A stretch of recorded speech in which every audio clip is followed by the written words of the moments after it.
যোগ্যদের তালিকা অবিলম্বে প্রকাশ করতে হবে।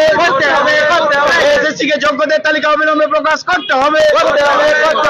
যোগ্যদের তালিকা প্রকাশ না হওয়া পর্যন্ত আমাদের আন্দোলন চলবে। এই যোগ্যদের তালিকা প্রকাশ না হওয়া পর্যন্ত আমাদের আন্দোলন চলবে। এই এসএসসি কে অবিলম্বে সেগ্রিগেশন কমপ্লিট করতে হবে।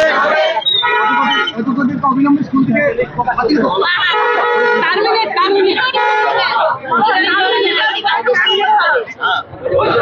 যোগ্যদের তালিকা প্রকাশ না হওয়া পর্যন্ত আমাদের এই আন্দোলন চলবে। যোগ্যদের তালিকা প্রকাশ না হওয়া পর্যন্ত আন্দোলন চলবে। এসএসসি কে অবিলম্বে যোগ্যদের তালিকা প্রকাশ করতে হবে।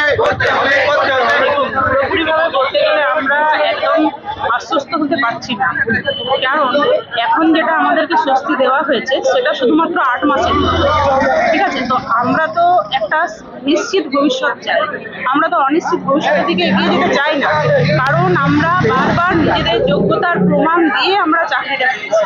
তো যেমন ভাবেই হোক আমরা 60 বছর পর্যন্ত আমরা সসম্মানে বেতনে আমরা সেই চাকরিটাকে কন্টিনিউ করে চলেছি।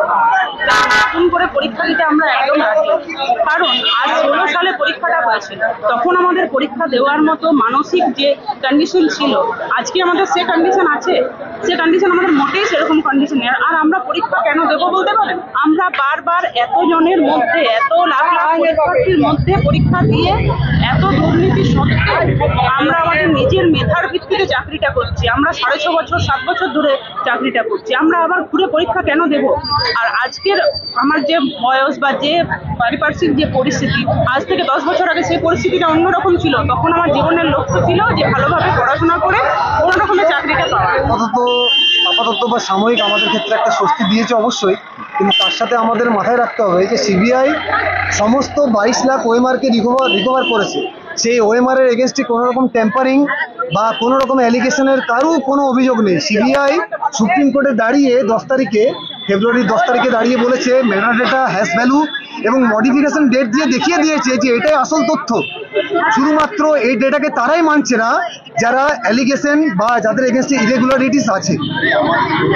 এই ডেটাকে মেনে নিয়েছে এসএসসি, এই ডেটাকে মেনে নিয়েছে সুপ্রিম কোর্ট, এই ডেটাকে মেনে নিয়েছে হাইকোর্ট, এই ডেটাকে মেনে নিয়েছে যারা যোগ্য আছে তারা, এই ডেটাকে মেনে নিয়েছে যারা যোগ্য বঞ্চিত তারা।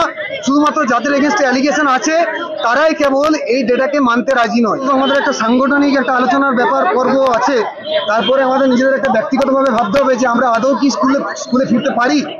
সুপ্রিম কোর্ট বকলমে আমাদেরকে যোগ্যতার সার্টিফিকেট অবশ্যই দিয়ে দিয়েছে, কিন্তু তার সাথে সাথে আমাদেরকে এটা ভাবতে হবে যে আমরা কিভাবে এরপরে এই যোগ্যতাকে সঙ্গে নিয়ে রিভিউ বা কিউরেটিভ বা কনস্টিটিউশনাল বেঞ্চে গিয়ে আমাদের নিজেদের অধিকারকে আমরা পুনঃপ্রতিষ্ঠিত করতে পারি। পরীক্ষায় বসার অনেক কিছু হতে পারে। দেখুন, ওই যে বললাম 22 লাখ ওএমআরকে সিবিআই রিকভার করেছে, সেই ওএমআর সম্বন্ধে কারো কোনো দ্বিধা নেই। এমনকি যারা হুইসেল ব্লোয়ার অর্থাৎ যারা রিট পিটিশনার ছিল, যারা হাইকোর্টে যারা কেসটা প্রথমে অ্যাপিল করেছিল, তাদেরও কোনো অভিযোগ নেই, তারাও মেনে নিচ্ছে যে এটাই আসল ওএমআর।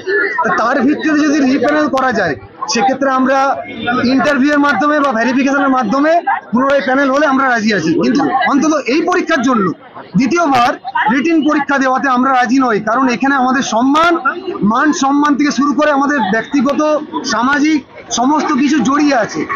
অন্তত এই পরীক্ষার জন্য আমরা দ্বিতীয়বার পরীক্ষায় বসতে রাজি।